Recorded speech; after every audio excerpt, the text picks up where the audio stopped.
एक हम महाभारत का दृष्टांत सुनाते हैं। एक कश्यप नाम के ऋषि एक वृक्ष के नीचे तपस्या कर रहे थे,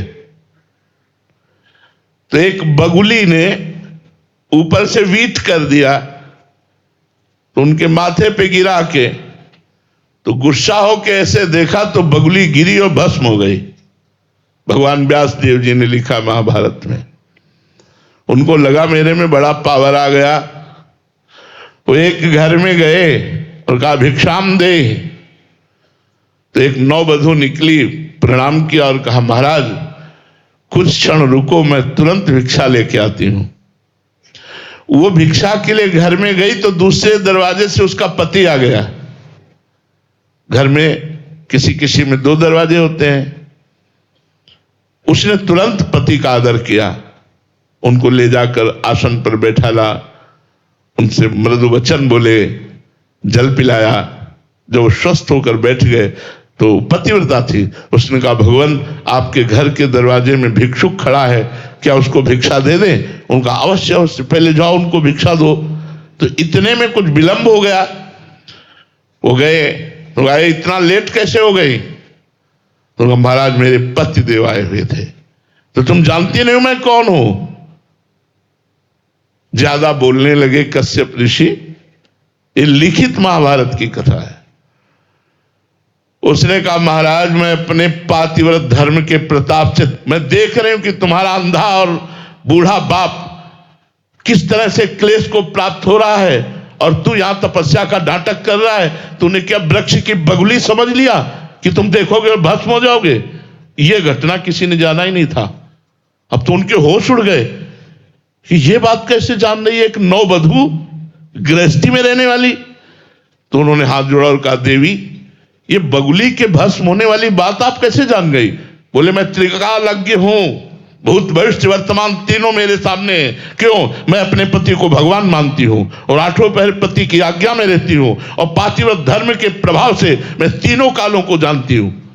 अभी तुम बच्चे हो, जाओ, अगर सच्चा ज्ञान प्राप्त करना है तो कसाई के पास जाओ, और वो मांस बेचते हैं, वो जब मांस बेचकर फुर्सत पावे तब उनसे बात करना। इनके तो होश उड़ गए कि एक घर गृहस्थी में भोग भोगने वाली स्त्री पूरा पर्चा खोल दिया। वहां गए तो देखा वो कोई 1 किलो कोई 2 किलो मांगता था, तो मांस बेच रहा था।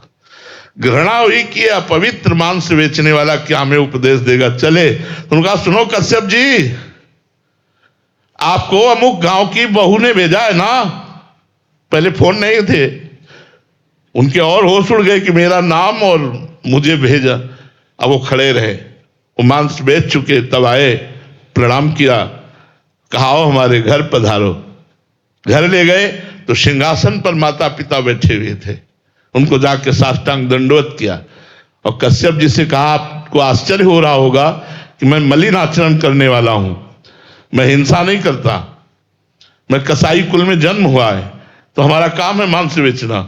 मैं अपने धर्म के अनुसार मांस बेचता हूं और उससे जो धन आता है अपने माता पिता को भगवान मान करके सेवा करता हूं और नाम जप करता हूं। उसी के प्रभाव से तीनों कालों का हमें ज्ञान प्राप्त हो गया है। जाओ अपने पहले बूढ़े माता पिता की सेवा करो और खूब उनको प्रसन्न करके जब उनका शरीर पूरा हो जाए या उनकी आज्ञा हो जाए तब भजन मार्ग में चलना चाहिए।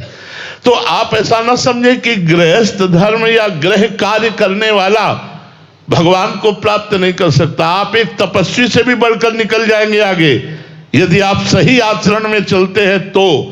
गलत आचरण करें तो चाहे बाबा जी हो चाहे गृहस्थ, दोनों नरक जाएंगे। जरूरी थोड़ी कि भेष रख लिया तो हमारे लिए बीमा नहीं आएगा।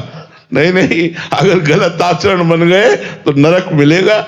हरई शिष्य धन शोकन हरई सो गुरु गोर नरक मा परई। गुरु जी को भी नरक जाना पड़ेगा, ये सिद्धांत है। इसलिए ये कोई गृहस्थ न सोचे कि मैं गृहस्थ होकर भगवत प्राप्ति नहीं कर सकता। बहुत अच्छे से प्राप्ति कर सकते हो, वह धर्म से चलो।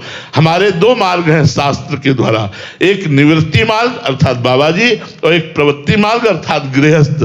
दोनों से भगवत प्राप्ति खूब अच्छे ढंग से हो सकती है यदि हम अपने अपने धर्म के अनुसार चले तो।